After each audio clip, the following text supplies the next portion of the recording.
Great. Welcome to the Dr. Shiri podcast. I have a repeat guest today. Her name is Shiri Ben-Arzi, and she's a really wonderful person to talk to, especially about the coronavirus and the pandemic that we're experiencing today. The subject matter that we're going to be focusing on is self-care. So if you're one of those people who tends to neglect yourself, put yourself last on the list, or just you're not even on the list, then this is the podcast for you and anyone else who thinks and operates like you do. So welcome with me, Shiri, for my podcast. Hi, and welcome again. Great to be here. Yeah, so one of the things that we talked about... so today we're talking about self-care. Yeah, exactly. One of the things that we addressed before was that it's more than scheduling a mani-pedi. It's more than scheduling a massage or a facial. It's more than just hiring outside services to be able to do something nice for your body that you never do for yourself. So let's start by defining what self-care is for each of us. Shiri, why don't you start? Okay, so self-care is an act of self-preservation, self-compassion, and self-love. But I actually want to use another definition that we embrace in medical coaching. And that is, and this is a definition that I took from the University of Kentucky, okay, the Department of Student Affairs. And they define self-care as a series of intentional actions that increase mental, emotional, and physical health. Ah, nice. I like that. So there's an intention that leads to action. And we're looking at wellness on 3 levels, and I would add a 4th one. So we're looking on wellness on a physical level, which is our body, on an emotional level, our emotions, and our mental level, cognitive level, which is our thoughts and our beliefs. And I would add the spiritual level, because I think that well-being isn't complete without the spiritual level, and you can call it by any name you want, whatever that means for you. Yeah, it's something that for some people, those other areas, though, beyond the mental, yeah, emotional, and physical, the spiritual is that other dimension to the human experience that allows us to believe or hold true or aspire to a higher vibration of being. Yeah. So that's the big picture. I like it. So you can relate to, it can be a religion for you. Spirituality can be the divine, the connection to the divine. And for some people, it's just a human spirit. It doesn't matter, by which name you call it. But when we talk about the spirit or the soul, it resonates for people because it's different than the mind, the thoughts, the processing, and it's different from the emotions, and it's definitely different from the body. And these are 4 levels that when we're looking at self-care, we need to pay attention to those 4 levels and set an intention there. And that intention will create action. And these are different actions on each of those 4 levels, completely different. So an example of an action on the mental level would be what? So that would be looking at your thought patterns. So looking at the reactive thoughts versus the proactive thoughts. So the reactive thoughts are the thoughts that I'm thinking that are reacting to what's happening to me and my interpretation of what's happening to me. So I need to do that. I must do that. Oh my God, this is not possible. What's going to happen? What's it going to be like? Those are reactive thoughts. They're normal, they're natural, but we want to balance them. We want to invite more proactive thoughts. So proactive thoughts are thoughts that I am choosing to think that are connected to who I am. So those can be affirmations, and those can be gratitudes, and those can be mantras. and those can be prayers. We just need to balance that. And they Another can aspect, also, they could be acknowledgments. You know, when you start exactly, noticing or shining the light on what you did right and what you're proud of and what exactly. you're with, and patting yourself on the back for certain things. Yep. Yeah. Okay. Go ahead. Another aspect has to do with beliefs. Hmm. So looking at the beliefs that cause me stress, we can call them limiting beliefs. Okay, but this is the beliefs that are causing me stress. Let me And stop. see if I can. 1 second. So beliefs. Let's talk about beliefs. Okay, so we have a whole system of beliefs. And within the system, there's a hierarchy. Some of these beliefs are core beliefs about who I am. And they're beliefs about everything and anything. And when we're talking about mental self-care, we want to look at the beliefs that are serving our wellness. So if there's a belief there that's causing stress and tension and increasing anxiety, then we want to renegotiate it. Mm. And the first thing we want to do is we want to look at the 2% truth, because in every belief, there's a 2% truth. And sometimes that 2% truth is an inner request that I have for calmness, for safety, for connection, for love. And that's a 2% truth. And then there's this whole, big cloud of a belief that's actually, completely different from that original, seed of good intention. So we need to get curious and say, okay, so what does this belief really want for me? Because sometimes we have these beliefs about being careful and the world's a dangerous place and people might hurt us and reality is unexpected and it's volatile and the inner request is for us to be prepared for changes so that we can find safety, so we can be grounded. Sometimes there's belief about not trusting people, and what we really want is to be careful because we really want connection.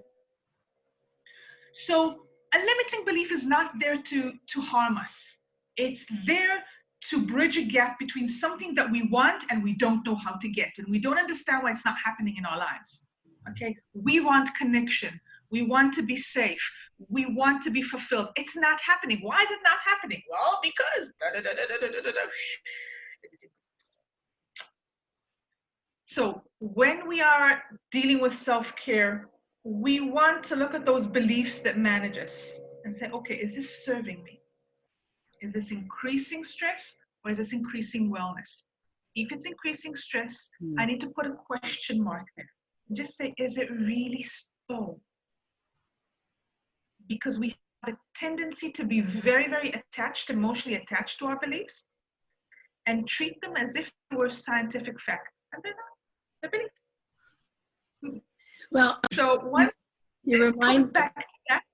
Yeah, you remind me of the time that everybody in the world believed that the sun revolved around the earth, and it was a belief. And it wasn't a true belief, but it was a very solid belief, had a lot of mass on it. And when anybody objected to it, they were shunned, thrown into jail, or killed. And it was a very solid belief that permeated cultures, countries, basically the entire planet. So beliefs don't necessarily have to do with truth. They don't. Yeah.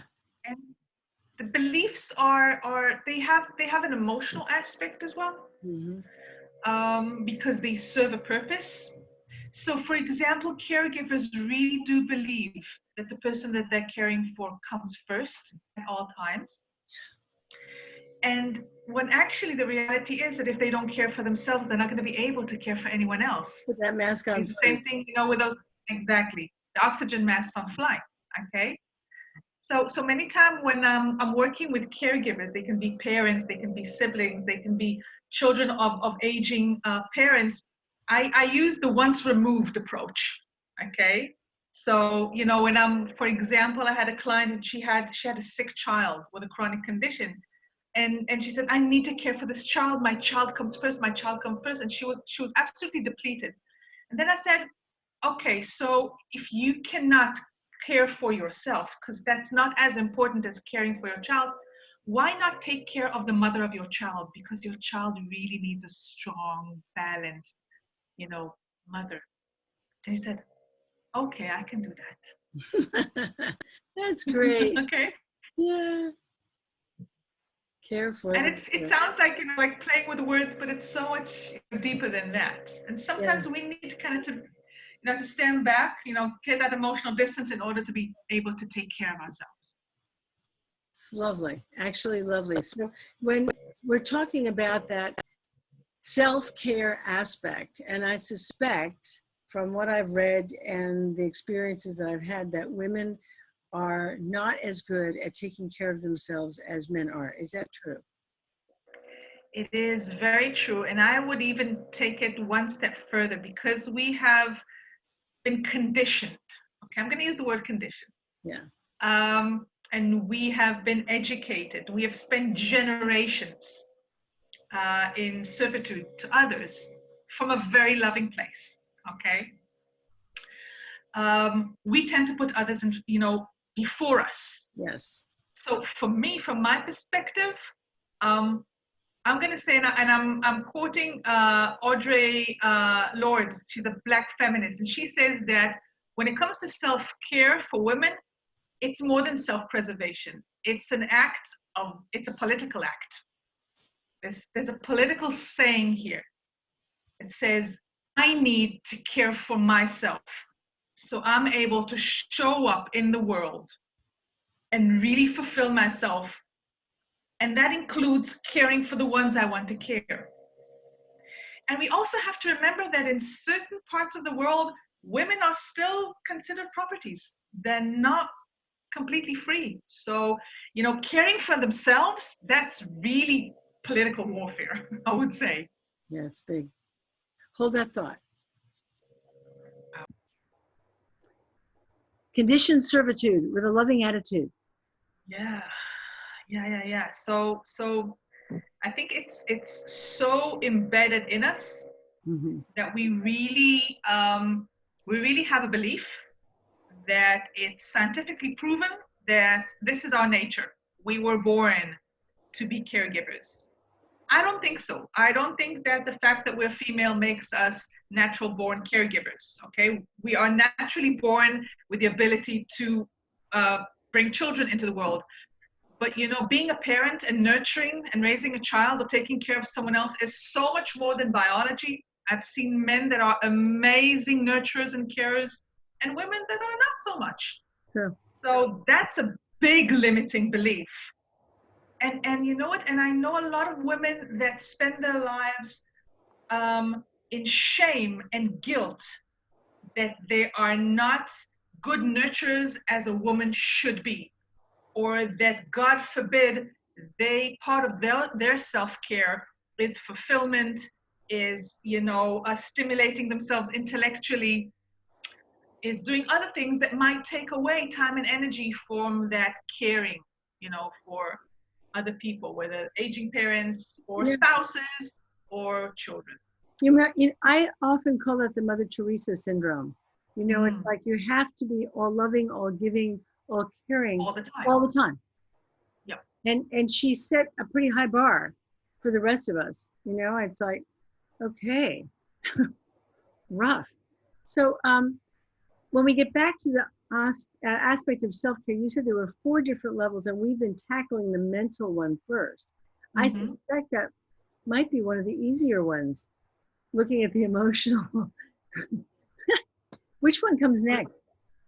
Well, you know what? Let's start from the physical, because actually the physical is the simplest one because it's all about action. And you can see it. Yeah. And then I want to say something about, stress versus relaxation, kind of, keep us the myth here. So physical one is about taking care of the physical needs. So first of all, we need to eat, and we need to eat good food. So don't put junk into the system because that's not good for you. Other than that, choose whatever diet that you want, okay? You want to be vegan, be vegan. You want to go keto, whatever. It needs to be good. okay? Yeah. It needs to feel good in the body. So nutrition, moving. It doesn't have to be exercising in the gym, but we need to move. Yeah, we do. Physically speaking, biologically speaking, we are a part of nature, and in nature, what doesn't move dies. We need to move. There's That's always movement in nature. Notice that. Okay? So it's movement. Do it and do it in a way that feels nice. all right. Okay? I just And want to repeat what you said. What doesn't move dies. So did you hear what she said here? She said, what doesn't move dies. Are you moving enough? Do you become so sedentary at your computer? Do you get locked into a position of texting and emailing and researching, and then you forget to move? Now, that's a really important thing. And she said these words, what doesn't move dies. Pay attention. Go on. so that's movement. The other one is rest. So notice when I said movement, I didn't say exercise, I said movement. When Right. I'm saying rest, I'm not saying sleep. Rest includes sleep. Okay? And when we talk about sleep, we're talking about sleep hygiene. So stop eating about an hour before you go to bed. Stop with the electronics an hour before you go to bed. You know, start shifting your state and getting and preparing your body for sleep. But also rest. Listen to your body. Your body might need some rest during the day. It might be those little power naps, those 20-minute power naps, okay? And it might just be silence and breathing. Meditation is good rest, okay? Anything that really allows the muscle tone to go down. So does Okay? meditation fit into the spiritual or the physical? Which It depends on the or it both? depends on the type of meditation. It really depends on the type, because there's certain meditations that are all about breathing and just bringing the tension down. And other meditations are a bit more active and they're more about connecting to a higher self, you know. So it depends on the type of meditation. Okay. But meditation can be a form of rest. The body So scan. sorry. Like a body scan. Yeah. So anything that has to do with the body. So making sure that you hydrate, Oh yeah. drink, okay? Hold on. Get the drink. It's back here. It's nearby. I got it. Okay. All right. Good. We're going to be doing what we're talking about. We're not just going to be preaching. Walking our talk, Walk the talk. definitely. So drink. Make sure that you visit the toilet regularly. Okay, that's part of releasing what we don't need. Okay, so that's part of letting toxins out. We need that physically. So if we drink a lot, we need to pee a lot. Make sure your pee is clear, okay? Because if it's dark, you're not drinking enough. And the other one has to do with touch. We physically need touch. There's a lot of research around development of babies that haven't been touched, babies that grew up in orphanages. Okay, we need touch. Okay. Touch helps the body release endorphins. We need that for our well-being. So here's the question. In this world that we're living in called social distancing, and you're a single person, someone is out there listening to us, and you were talking about that we need touch, but we can't go get a massage these days either because they're all closed. What does one do? Just stimulate the body, okay? Touch yourself, okay? So when you're taking a shower, notice the temperature of the water, okay? Set an intention. You're putting cream on your hands, okay? Set an intention and feel the touch, okay? The best way is to be touched by someone else, but a really, really good way is also to touch yourself in a loving way. And it doesn't have to be sexual, okay? Because So that's why I differentiated that, because some people will just go directly to that default. Doesn't have to be that. That is great as well, okay? So we respect that. But it's more than that, okay? It's about wearing something that has a texture that really, really feels nice. Mm-hmm. It's about keeping the room at a temperature that makes you feel nice. It's about going to the balcony and, and feeling the breeze on your skin. Mm-hmm. Anything can touch you. The breeze. Okay, feeling the warmth of the sun or feeling if the air is cool, okay? But noticing the kinesthetic experience of being here. So it We sounds need like that. a lot of awareness.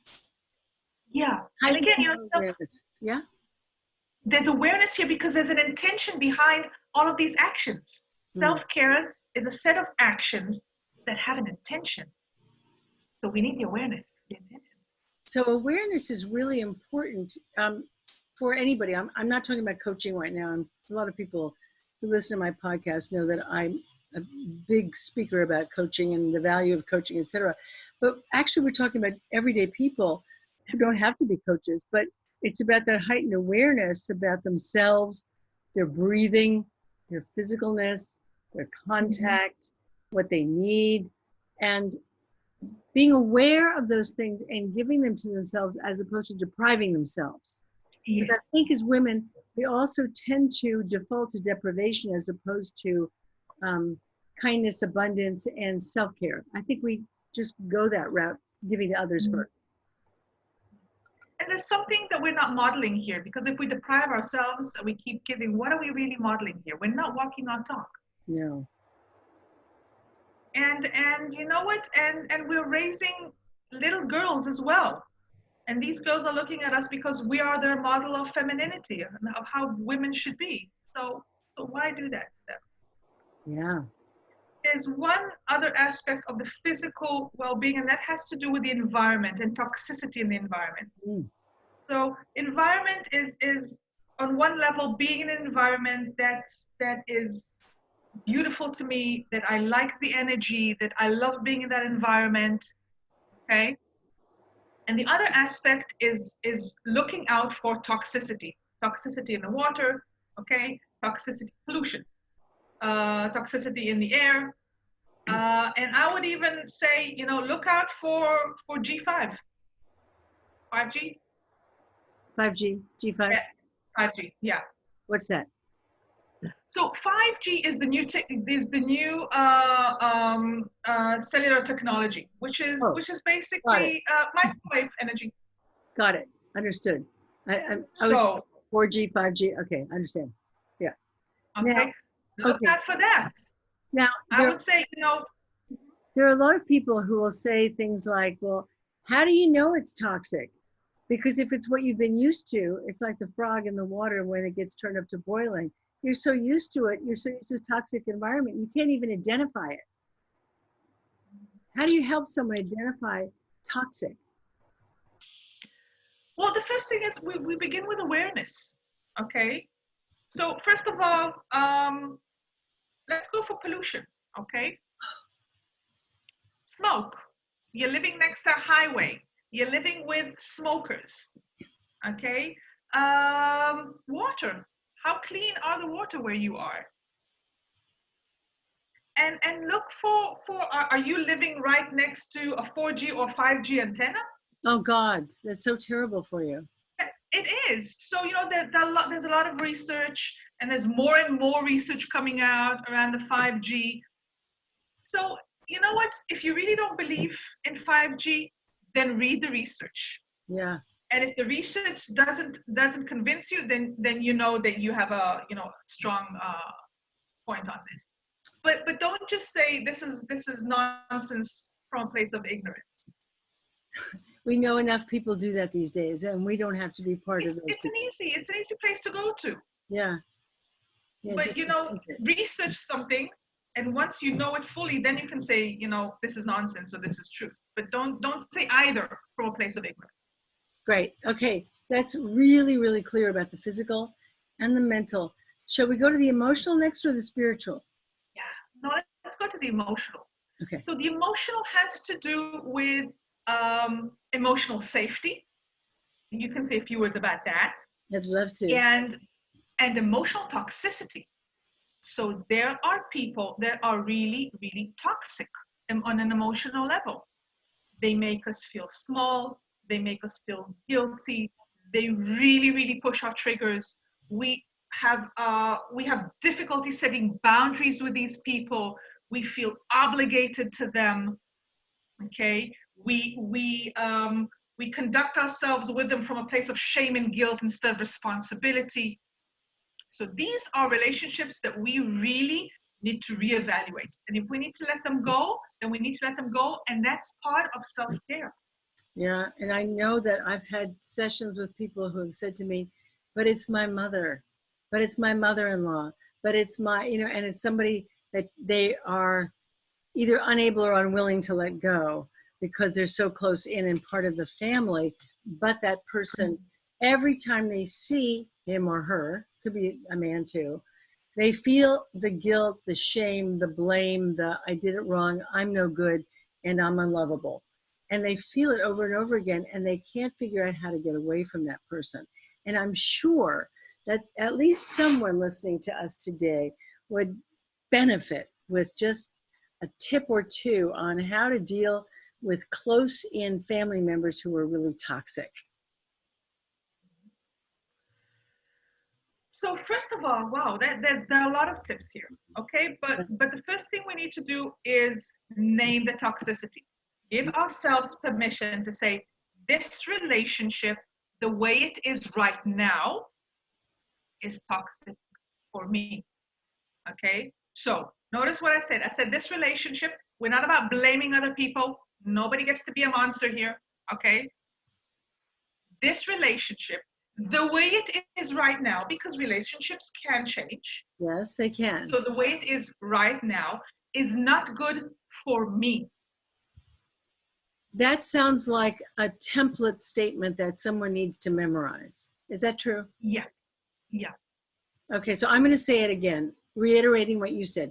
This relationship, the way it is right now, is not good for me. Good. And the next part is, this is why it's not good for me. And what we're doing here, okay, is giving ourselves permission to speak our truth to ourselves. We are acknowledging where we are emotionally. Okay. And it is what it is. We don't have to justify it, because this is something we're naming for ourselves. We don't have to prove that, that we have a good reason to feel the way that we are. We just name where we are emotionally. Yeah, exactly. It's like, I don't have to justify myself that I feel this way. It's Exactly. the way I feel at this moment in time. And I don't have to have evidence to prove it. So why do you feel that way? I don't understand. Oh, I'm not like that at all. Okay, so It is what it is. number 2 is, this is why, having permission to speak our truth. Yeah. Great. The next, so another tip is shifting from a place of guilt and shame to a place of responsibility. And this is very important, because if there is a bad intention to cause harm, then you have every right, and you should feel guilty. And you know what? And you should feel ashamed as well. But if you are not acting from a place of doing harm to other people or doing harm to yourself, then if the situation doesn't work for you, take responsibility. Ask yourself, how can I do this in a different way? How can I be here in a different way? The other tip is, I like to call it, it's like the bandwidth perspective, okay? So different people have different bandwidths when it comes to sensitivity and communicational skills, okay? It's like a handicap, so to speak. So some people, okay, when they behave to us, they behave in a judgmental way. I have a relative whom I love very, very much. She's an elderly woman. And the way she loves people is telling them what's wrong about them, because she really, really wants them to correct their ways so that they feel better. I understand. There's a good intention, but oh my God, being on the receiving end of that can be really, really toxic. Yeah. So since I really love this woman and I don't want, to disconnect, I don't want to end the relationship. She's a part of my life. Yes. What helped me was to look at her and say, okay, so this is the bandwidth. This is what she's capable of. There's a good intention here. Okay. So my place is to take care of me. So every time she says something, I keep reminding myself that actually she wants something good for me. And the moment I realized that she's not out there to hurt me, this is not coming from a cynical place. Okay, from her perspective, and she's over 80. Okay, she has a way of for her, you know, being well and doing things right. Yeah. It comes in a certain package. Okay, doesn't fit me. But the moment I realize there's a difference between the intention and the behavior, I can say, thank you for caring. And then I do whatever I want, and it doesn't hurt me. Because this is how she loves me. So a simple thank you. Thank you for caring. Well, and I don't take it personally because I know that she actually cares. It's coming out in a really shitty way. Okay. But I'm gonna compare this, you know, to something. Let's say that you really love someone that's suffering from Tourette. Okay? Yeah. And let's say that it manifests in you know, things that come out that might be offensive or might be inappropriate. But you know that this is the capacity, this is the bandwidth, there's no bad intention there. So you don't take it personally. It doesn't feel nice. Yeah. Okay, now let's give another example. Okay, let's say that you love someone and they have these physical tics, and sometimes, you know, they kind of lose control over, you know, their movement, and, you know, hands kind of fly, and you got slapped. They didn't mean to hit you. It still hurt. Okay, so first of all, I say, okay, the intention here is critical, but then the next time it's going to happen, you're going to stop the hand in a loving way and say, you know, that hurts. Yeah. I know you don't mean to, but that hurts. So you have to more awareness again about this could happen. Pay attention, be aware, and maybe keep a bit of distance. Yeah. Okay. I do want to say something. You know, we're talking about, you know, these times, you know, Corona times. People are confined to their homes together. And there's something we need to say about domestic violence and sexual abuse. And this needs to be said. Okay, because some people are finding themselves these days having to be in the same space with someone that abused them in the past or is still abusing them, physically, sexually, or emotionally. Don't you think we should do a whole podcast on that topic? I would love to do a whole podcast on that. I don't want to just touch on it and say, if that's you, be careful. I really think we should address. I just want to say, I want to acknowledge that. So if someone's listening to the podcast and this is where they are right now, okay, so I know we're going to do another podcast on this, and just know that there is a need to self-care here too. And we want to acknowledge the impossible situation here. We want to acknowledge the emotional and physical danger here sometimes, and we want to acknowledge the pain. Yeah. What I want to say is there are ways to self-care here too. Does it fix the problem? No. But it's a little bit like emotional first aid. Yeah, okay. On the wound. Okay. Yeah. We'll do another podcast on that. So if that pertains to someone you know or even yourself, look for that podcast. That will be happening as well. Let's get to our spiritual side, because I don't want to leave that out. It's so important. And let's touch on spiritual care. So spiritual care is first and foremost about the ability to be present in the moment. I think that's the foundation. Presence. So it's all about live now and love life. Love what is right now. Doesn't mean it's all perfect, you know. Nothing's ever perfect. There's perfect, you know, perfection and imperfection. But right now, as you're sitting here, taking a deep breath and being present, love the life that you are living at this moment. Isn't there a song with that refrain? Love the one you're with, or love the life you live, or Eagles. Okay, so your presence is the present. Yes. And you want to celebrate your presence of being able to be fully present in the moment. That's part of the spiritual aspect, as well as meditation. Meditation is good. So spirituality is also, you know, connecting to a higher self, connecting, you know, to the universe, to the divine, whatever you may call it. Okay. What I like to think, I also like to think about it in terms of something that I learned many years ago I did this workshop with these amazing ladies from Colorado. They came to do some peace work and spiritual work in the Middle East, and they brought something that they called the priestess shield. So basically, the priestess shield means that you take a deep breath, you bring yourself to the here and now, and then you feel your feet and your connection to Mother Earth, and you allow your feet to send extensions deep into the earth, into the core of the earth. So you feel you are one with her. And then you allow yourself to be connected to your higher self, to the universe, and open a channel there. And if something comes through, wonderful. And if it doesn't, wonderful as well, the connection is open. And then on one hand, you're going to hold all of your experiences, everything you've learned about who you are in the world, all the good things you've learned.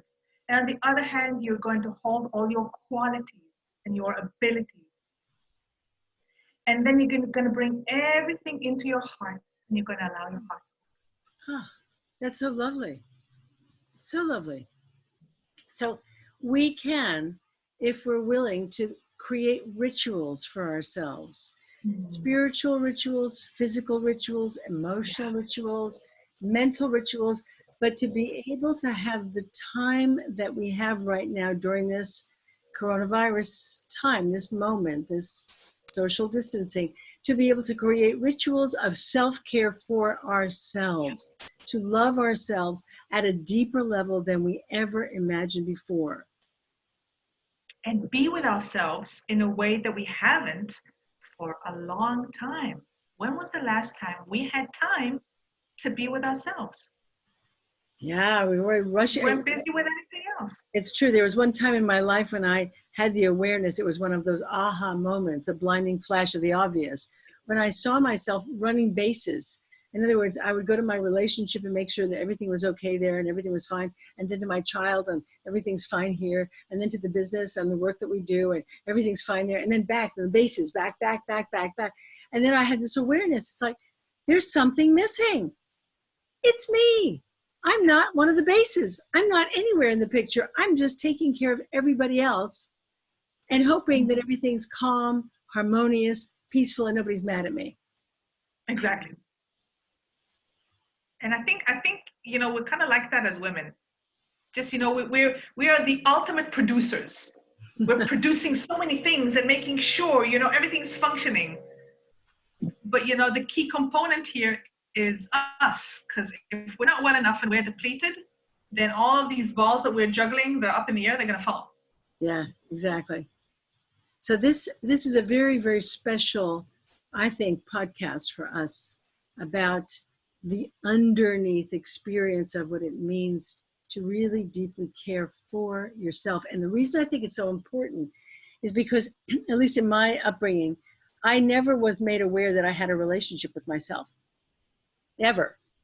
And so it was something I discovered as an adult that, this is possible to have a relationship with yourself. But then it was like, well, what does that mean? And what does that look like? And how do you have a relationship with yourself? Because, good girl, good job. How does one do that? So that's part of the underpinnings of this self-care that we're addressing today, is establishing a relationship that's worth caring for and about. And this is the most fundamental and basic relationship that we are ever gonna have. From birth to death. Yep. So I think the only constant relationship that we know that it's not going anywhere. The relationship we have with ourselves. And if that's good, then everything we build on top of that is solid. Is built on solid ground. It's great. It's great. But if it's not, then. So Shiri, you're wonderful. I love talking to you, and I'm so pleased that we get to do these podcasts together, because not only do I benefit from your wonderful words, but our listeners and viewers get to benefit as well. We'll do another one, hopefully next week, if possible. Oh, I'd love that. Okay. Love that. And so our wonderful listeners and viewers and people who care about what we're doing, tune in next week. and take away something for yourself that's going to help you through these challenging times, that's going to help you to love yourself a little bit deeper, that's going to help you be kinder to the people around you, and that's going to allow you to connect to your spiritual self so that you see the gifts and the lessons in this moment of time. Thanks for joining us, and we'll see you again. Bye.